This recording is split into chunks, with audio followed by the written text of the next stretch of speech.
சிறியவங்கள்ல இருந்து பெரியவங்க வரைக்கும் மெமரி பவரை இன்க்ரீஸ் பண்ணக்கூடிய வல்லாரை கீரை பொடி எப்படி செய்யறதுன்னு பார்த்துடலாங்க. அதுக்கு 2 கட்டு அளவுக்கு வல்லாரை கீரை எடுத்திருக்கீங்க. நல்லா ஃப்ரெஷ்ஷாக இருக்கிற மாதிரி எடுத்துக்கோங்க. பார்க்குறதுக்கு இந்த மாதிரி இருக்குங்க. காம்பு பகுதியை ஃபுல்லாக பிச்சு ரிமூவ் பண்ணிடலாங்க. இதே மாதிரி நம்ம எடுத்து வச்ச எல்லா கீரையிலையுமே காம்பு பகுதியை ரிமூவ் பண்ணிவிட்டு வல்லாரை இலைகளை மட்டும் எடுத்துக்கலாங்க. இதை அப்படியே தண்ணிக்குள்ளே போட்டுக்கோங்க. 2-3 டைம்ஸ் நல்லா வாஷ் பண்ணிக்கோங்க. அப்போ தான் சின்ன சின்ன மண் இருந்துச்சுன்னா அதெல்லாம் ரிமூவ் ஆயிருங்க. இப்போ அலசி வச்ச கீரையை ரூம் டெம்பரேச்சரில் 3 நாள் அளவுக்கு ஃபேன் காற்றுக்கடியில் வச்சுக்கலாங்க. 3 நாள் கழித்து பார்க்குறப்ப இந்த அளவுக்கு நல்லா காஞ்சிருக்குங்க. இதை அப்படியே லோ ஃப்ளேமில் 1 நிமிஷம் அளவுக்கு ரோஸ்ட் பண்ணி எடுத்துக்கலாங்க.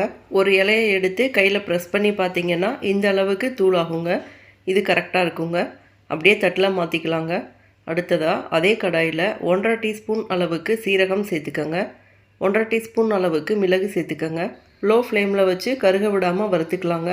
இதையும் அப்படியே தட்டில் மாற்றிக்கலாங்க. அடுத்ததாக 2 டீஸ்பூன் அளவுக்கு வரமல்லி எடுத்துக்கோங்க. இதையும் லோ ஃப்ளேம்லேயே வச்சு வறுத்து தட்டில் மாற்றிக்கோங்க. அடுத்து பார்த்திங்கன்னா 100 கிராம் அளவுக்கு வெள்ளை உளுந்து எடுத்துருக்கீங்க. நீங்கள் கருப்பு உளுந்து கூட யூஸ் பண்ணிக்கலாங்க. மீடியம் ஃப்ளேமில் வச்சு இதையும் நல்லா வறுத்துக்கோங்க. வறுத்துட்டு அப்படியே தட்டில் மாற்றிக்கலாங்க.